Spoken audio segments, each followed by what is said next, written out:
I read 3 middle grade books and 9 young adult novels this year, and I did not do a single reading wrap-up. So in today's video, I am going to wrap up all of the reading I have done for 2025 and rank each book according to whether I would teach it, research it, or simply read it for leisure. Because I am a children's literature scholar and an avid reader of children's literature, as well as a children's literature author, these are naturally how all of the books that I read get sorted in my head. So when I say that I'm giving a novel a reading ranking, that essentially means that it has really great craft, or the themes are something that I think would be really impactful by teaching it in my undergraduate curriculum. If I give a book a research ranking, that means I am thinking about it as a potential primary source for either a research presentation or a scholarly paper. And lastly, if I give a book a leisure ranking, that means that I enjoyed the book and would simply recommend it for you and for others to read. And like always, at the end of the video, I will be giving you my favorite read of 2025, along with the book that I think deserves the title of honorable mention. Genesis Begins Again by Alicia D. Williams was one of the books that completely gutted me this year. It has won tons of awards like the 2020 Coretta Scott King/John Steptoe Award for New Talent. It is about a 13-year-old girl named Genesis who absolutely hates her dark skin. Not only does she have a growing list that she writes down about why she hates her dark skin, she unfortunately harms herself by performing these skin treatments that are supposed to make her lighter, but unfortunately all they end up doing is damaging her skin. In the novel, we learn that some of her hatred towards her dark skin comes from the harassment of these mean girls at her school that are constantly making fun of her. But we also learn that a lot of Genesis' hatred towards her dark skin is because it is what she inherited from her father, and unfortunately, her father hates his dark skin. And so Genesis believes if she could just become light-skinned like her mother, that her father will one day be able to see that she is also worthy of his love. Genesis ends up finding some solace in the music of jazz that her choir teacher introduces her to, along with the artist, including Billie Holiday and Ella Fitzgerald. Seeing herself in their stories, Genesis decides to sign up for her school talent show, hoping that she will be able to show her father that she is really indeed worthy of his love. This novel is one of those books that is going to stay with me forever. The relationships between Genesis and her dad, as well as Genesis' relationship with her mother, feels so incredibly real. Every page kept me increasingly interested in what was going to happen with Genesis, with her skin, as well as whether she was actually going to sign up for the talent show and perhaps even win. And because the novel kept me so invested the entire time, I'm actually going to give it all 3 rankings, so teaching, research, as well as a leisure ranking. So if you haven't read Genesis Begins Again yet, I am going to highly recommend that you do. Onyeka in the Academy of the Sun by Tọlá Okogwu is the first in the Onyeka trilogy about a British Nigerian girl who learns that she has telekinetic powers. And the reader finds out about Onyeka's powers when her best friend Chee almost drowns in a pool and Onyeka's hair was able to save her. So, afraid that her superpowers will be found out, Onyeka's mother decides to take a job in Nigeria and send Onyeka to a school there called the Academy of the Sun. At the Academy, Onyeka finds out that she is not the only child with superpowers. Actually, there are a group of children with different superpowers, and they are known as the Solari. At the school, Onyeka does a lot of training with the other students, and she eventually finds out that using her superpower actually puts her own life at risk. I actually won this book in 2020 at the Orange County Children's Book Festival, and I had decided that finally this year, this book is coming off of my TBR. And since I don't read a lot of fantasy, let alone a lot of middle grade fantasy, I figured that this book would be a great entrance for me into the genre. So because I don't teach fantasy and I don't research fantasy, Onyeka automatically was a leisure read in hopes that it will provide me with some more insight into the wonderfulness of the fantasy genre.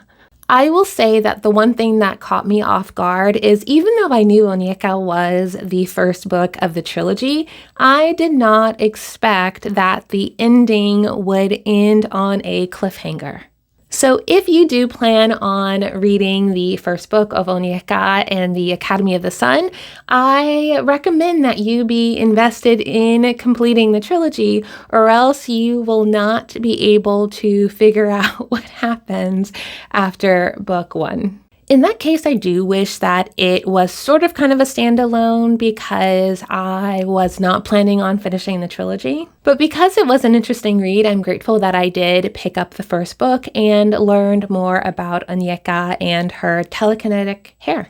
And then the last middle grade book that I read this year was called The Only Black Girl in Town by Brandy Colbert, and it features a preteen girl by the name of Alberta.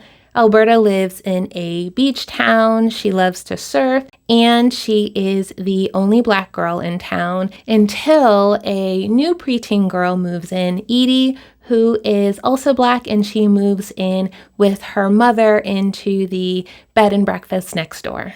And Edie is nothing like Alberta. Like I said earlier, Alberta is a surfer and grew up in this beach town and was the only black girl in her neighborhood. While Edie loves to wear all black, she grew up in Brooklyn in a very diverse neighborhood, and she is much more outspoken than Alberta is. But the one thing they do have in common is that they are both now the only two black girls in town. They are then drawn even closer together when they both come across a journal that is from a girl from the 1960s in the attic of the bed and breakfast. Together, they try to find out who the girl is in order to return the journal to her family. I actually ended up picking up this book from the library when I was there to pick up a different book that had just been checked out by somebody else. And so when I read the title and when I read the book jacket, I had actually thought that the book was something different than it actually was. And so I just wanted to quickly share with you what I thought the book was going to be about, and if I were the editor of this book, how I would make different choices. The current title of the book, The Only Black Girls in Town, made me think that this book was a dual POV and that it was going to prioritize both Edie and Alberta's stories. But it doesn't. It's actually written from Alberta's perspective, and it prioritizes her story over Edie's. I actually think a better suited title for the novel would have been No Longer the Only Black Girl in Town, and that way we are signaled at the fact that this is going to be Alberta's story, and we're going to see her character arc being developed as a result of no longer being the only black girl in town. And secondly, I was also expecting that the mystery would somehow tie into Alberta's character arc. But without giving too much away, we find that Alberta, for generally the first time, is able to spend time with her biological mother. And so that plot line made me think that somehow the mystery and Alberta's relationship with her biological mother would link up at some point in the novel. But it never does. We actually spend all this time watching Alberta find out about someone else's family history instead of her own. So if I were the editor of this novel, I would have requested that there be some immediate and or secondary link between the mystery and Alberta's family history. But obviously, my version of the book is not the version of the book that Colbert wanted to write. But again, if I were her editor, these would have been the edits that I would have requested. And so finally, when it comes to my ranking, I am going to leave it with a leisure ranking. My first young adult novel of the year was Love Requires Chocolate by Ravynn K. Stringfield, which is a sweet YA romance with very big emotions. Our protagonist, Whitney Curry, is a theater nerd. She is obsessed with Josephine Baker and French culture, and she is committed to doing everything right. So much so that she has her summer abroad plans in Paris scheduled down to a T. And of course, these plans are to visit all of the major landmarks in Paris, while also researching the work of Josephine Baker for her final capstone one-woman show. I have to admit that I just had to embrace the cringe when reading this book because Whitney is my 16-year-old self. Not a perfect replica, but definitely close. Did I study French for many years? Yes, I did. Was I obsessed with a French boy in high school and pretended to be cool and like I didn't like him? Yes, I did. Did I go to France and frolic around Paris? Yes, I did. Except I went after I graduated from college, but I did just about everything that Whitney also did on her bucket list.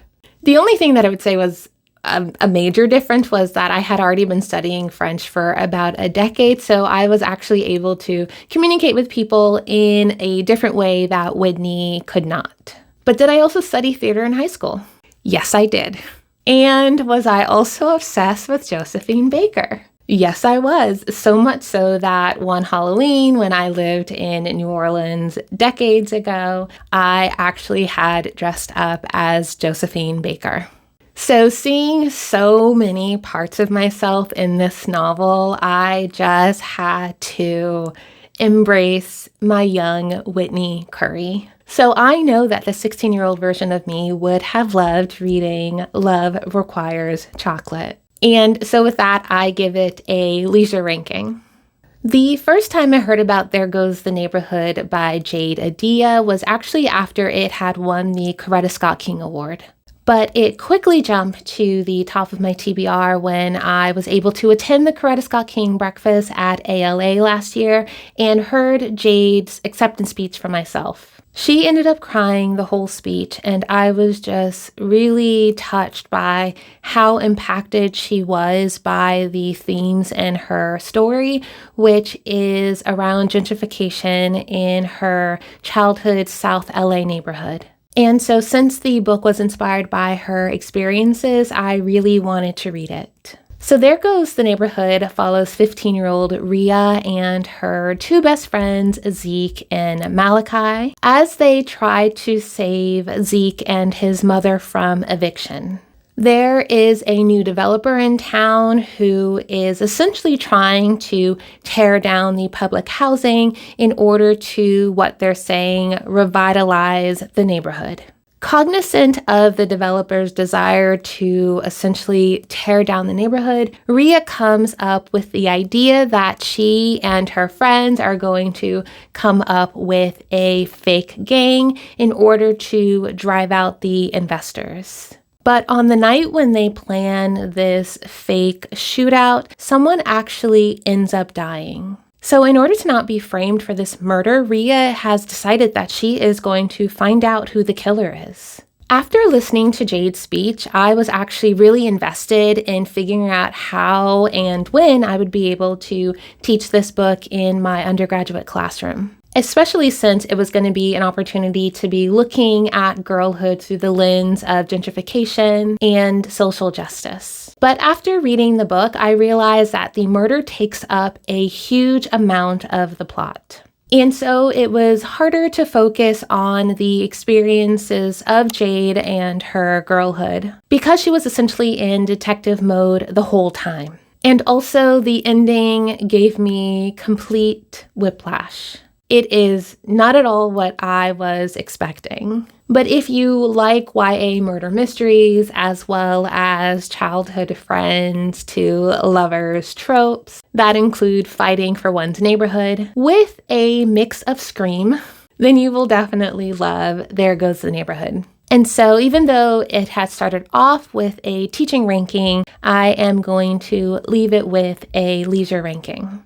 When It All Sings Up by Maya and Maya is about a young dark-skinned ballerina who has some family troubles. She also struggles with the fact that she knows that her dark skin will prevent her from thriving in the world of ballet. And so, tired of the harassment that is happening at her current school because of her dark skin, Alicia decides to apply to the ballet or performing arts program where her best friend Niall goes. And of course, because she's so talented, she gets in. However, at this new school, she is subjected to the same kind of harassment that she endured at her old school. And the unfortunate thing is that her relationship with Neil also begins to deteriorate during this time.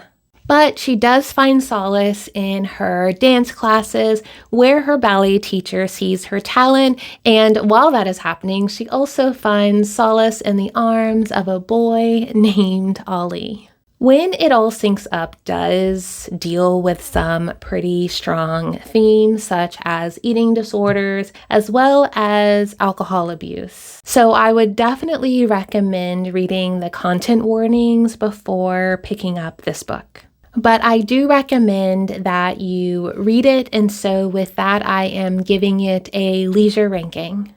Love on Paper by Danielle Parker is a YA romance that is centered around Macy and Caleb, who in essence are rivals. They both come from well-established writer families who also have a rumored rival between them. But no one really fully knows how this rival started and or how to move past it. But of course, at their summer writing camp, Macy and Caleb are randomly chosen to become writing partners. During the first few days of camp, they are notified about these lost writings from a really famous writer that end up being connected to Macy and Caleb's families. And they also learn that there is a prize for finding these writings, which will be being able to get published in an anthology that will be published at the end of the writing camp. So, of course, hearing this, Macy and Caleb are very much determined to find these missing writings. Of course, hoping that they will be able to make their author dreams come true. I have to admit that this book was more mystery heavy than I was expecting. So much of the mystery overtook the plot of them being at a writing camp. And because I am a writing instructor, I just wanted them and maybe this is because of when I think about my own students, I just wanted them to be able to focus on their writing and not be distracted by this mystery. So I'm not sure why the camp director let them in on this mystery secret when the camp director should have been giving them workshops on craft instead. And then I'm also not sure why their path to publication was more about them finding the mysterious writings instead of the worthiness of their writing. So that was one of the other things that confused me about that plotline. But one of the fun aspects of this novel is that it took place in Berkeley, California, where I lived for over a decade. So it was really fun to relive my time in Berkeley through this novel. And so with that, I give Love on Paper a leisure ranking. 10 Things I Hate About Prom by Elle Gonzalez Rose ended up being my next read, and I remember choosing it because it was prom season, and I thought, what better way to celebrate the time of prom than reading a YA romance about promposals. And it also features my favorite trope of all time, which is childhood friends to lovers. So I knew that this book could do no wrong in my eyes. The two childhood friends are Evelise and Joaquin. And their major conflict begins when Evelise starts to catch feelings for Joaquin. However, he has started to catch feelings for the most popular girl in school, Tessa, and wants to invite Tessa to prom. He then asks Evelise to help him create the most romantic promposal so that Tessa will have no excuse but to go to prom with him. It is at this point that Evelise should say no, right? Because there is a clear conflict of interest, but because Joaquin is her best friend and she wants him to be happy and he has always supported her dreams, she decides that she is going to help him pull off this promposal. But of course, when she says yes, then chaos ensues. I read this book purely for leisure because it was at the end of the spring semester and I needed a really great, cute read coming out of a hard semester. So I give it the super cute, easy read, leisure ranking. I ended up picking up Again But Better because for some reason I had thought it was written by Lynn Painter. I had put it in my library hold, not at all paying attention to the author, and took it home from the library, realizing that I had actually not picked up a Lynn Painter book. But I did learn that the author, Christine Riccio, was a well-loved YouTuber, so I decided to give the book a chance. Again But Better is actually a second chance new adult romance. And it also has some fantasy elements, and I will talk about that a little bit later. So the novel follows Shane, who is an anxious girly. She is going to a semester abroad in London, and she wants to take this as an opportunity to do her college life differently. She's got plans to be the life of the party. She wants to make friends, as well as get a boyfriend for the first time.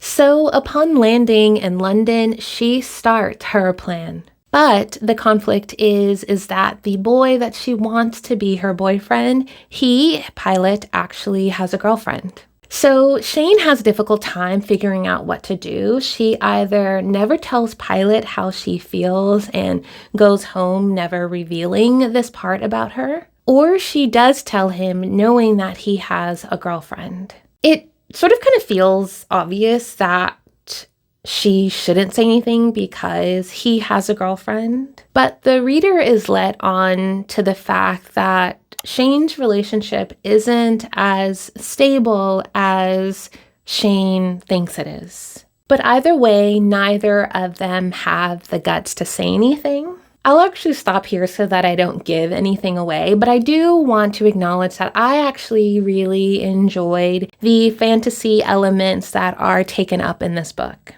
It was a plot twist that I wasn't expecting, and I did read some reviews that it is also a plot twist that a lot of other readers weren't expecting. Some readers really enjoyed the plot twist and others did not, but I actually enjoyed the plot twist because it is fantasy elements that I am already drawn to. So because I enjoy these speculative elements, I am going ahead and give Again But Better a leisure ranking. Seoulmates by Susan Lee had been on my TBR for over a year, but since she was coming out with a second book and she was also going to be at the San Diego Festival of Books, I ended up going ahead and putting it at the top of my TBR, so that way I was able to finish the book before I was then able to meet her at the San Diego Festival of Books this past summer. In a way, this book was sort of kind of for research, but not for my academic research. It's because I knew that there were some scenes that were taking place in Seoul, South Korea. And if you don't know, I'm currently writing a YA contemporary novel that takes place in Seoul. And so I wanted to see how Suzanne was incorporating the setting of Seoul in the novel. But unfortunately, there weren't that many scenes and they weren't that impactful in terms of setting. So it wasn't as impactful for me to read the novel for those scenes. However, I did think that the book itself was really cute and enjoyable. So the novel follows Hannah Cho at the beginning of the summer. It's either the summer before her senior year or it's the summer before she leaves for college. But either way, Hannah is a very type A, and she has her entire summer planned to be perfect along with her boyfriend, Nate. That is until Nate breaks up with her at the beginning of summer. Nate claims that they have nothing in common. He really enjoys listening to K-pop and watching K-dramas, and despite being Korean American, Hannah does not have any interest in K-dramas or in K-pop. So when her best friend Jacob returns, Jacob is a growing in popularity K-drama actor in South Korea. And when he returns to San Diego after a scandal, Hannah decides to use this as an opportunity to make Nate jealous. However, her relationship with Jacob is not as strong as it once was. So now Hannah is having to navigate both of these fractured relationships at the same time. That is until there is a new conflict, which is Hannah catching feelings for Jacob. Or perhaps we could say that she has always had feelings for Jacob, and for the first time, she is having to reconcile those feelings. Of course, these feelings end up leading to jealousy and misunderstandings and rivalry between Nate and Jacob. We have to have our first and second lead. I mean, it is following the tropes of a K-drama after all. I have to admit that I was shocked. But there is a very spicy scene in chapter 18. So I recommend that if you do not like spice in YA, that you skip chapter 18. Otherwise, everything else is really cute and really sweet. It is the kind of book that you could just shut off your brain and read in a day and enjoy. And so with that, I give it a leisure ranking. We Are Not Free is the book of 2025 that I did not know that I needed. I do not remember how I came across this book, but I am so grateful that I did. We Are Not Free is historical fiction, and it takes place during the time in World War II when the United States was imprisoning a Japanese American and sending them to internment camps. The novel is told through the perspective of 14 different teen characters. And at first I was a little weary of that because that is the most amount of POVs that I've ever experienced in a novel. But I was shocked at how different the character voices were, at the compelling narratives of each of their stories. So I was really fascinated by how well Traci Chee could create these distinctive stories and voice and character arc of 14 different characters. I really love historical fiction, and I know that this is another book that is 100% going to continue to stay with me. It was just so well done, and it is a book that I will continue to recommend for you to read and for anyone that I come across, especially for those who love historical fiction. And unfortunately, because it is outside of what I teach as well as outside of my research, I automatically will give this book a leisure ranking. However, I am going to give it a very, very, very, very high leisure ranking. And so I recommend that if you have not read We Are Not Free, I'm going to recommend to you right now to put it on your TBR. So the last book I read in 2025 is Love Times Infinity by Lane Clark. Lane is both an author and an agent, and I watched her talk about books in an online workshop. I'll go ahead and link the video in my description box below. But I was really intrigued by this author-agent paradigm. I often don't see it very often in the industry, and so I went ahead and added her book to my TBR list. And I'm so glad I did because it was such a great read. I love the story of Michi so much that I actually had to stop myself from reading the novel so quickly and only allowed myself to read it as a treat. So it actually ended up taking me an entire month to read the novel because I was just so committed to not speed reading through it because I just wanted to absorb the language, absorb the story, and really be able to sit with the themes that Lane is dealing with in the novel. So Love Times Infinity is about a high school junior named Michi who is desperate to be accepted to Brown University. However, the one thing that she feels is coming in her way is the writing of her personal statement. Michi has a very difficult time putting into words who she is and how she feels about her identity as a result of the trauma coming from her family history.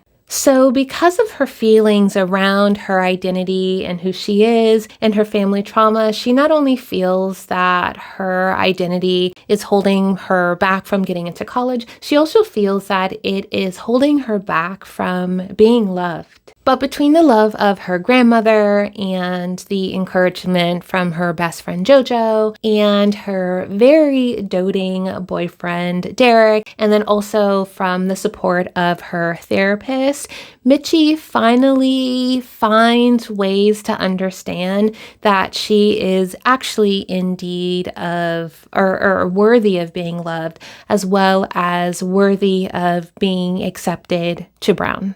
I knew from the first couple of pages that Love Times Infinity was going to make it to my top 10 list. I thought the book was so well written, especially because it is dealing with so many traumatic moments. I often feel that when that happens, authors' inability to bring all of those traumatic experiences together is not what happened in this novel. Actually, I would argue that Lane was able to deal with all of these important experiences really well, not only for the characters, but also for the readers, for the young adult reader's sake. It actually reminds me of Elizabeth Acevedo's With the Fire on High, which was one of my favorite reads of last year. I think both of these books deal with their difficult topics really well. And so actually, after finishing Love Times Infinity, I went back and reread some of my favorite scenes because I had spent a month reading it, and so I wanted to refresh myself on how well the dialogue and how well the pacing was handled in some of these scenes, because I'm also thinking about it in terms of craft. How does an author deal with it? And it's always really lovely to have an example of when it is dealt with well. So, like Genesis Begins Again, I am also going to give Love Times Infinity all 3 rankings. I would teach it, I would write about it for a publication, and I would also recommend it to you and to anyone to read. So with that, I'm going to go ahead and reveal my favorite book of 2025. And you might have already guessed it, it is Love Times Infinity by Lane Clark. I actually end up reading it from my library, but I am going to go ahead and order myself a copy because I know it is going to be a book that I will keep going back to. And now to reveal my honorable mention, perhaps you have already guessed, but it is We Are Not Free by Traci Chee.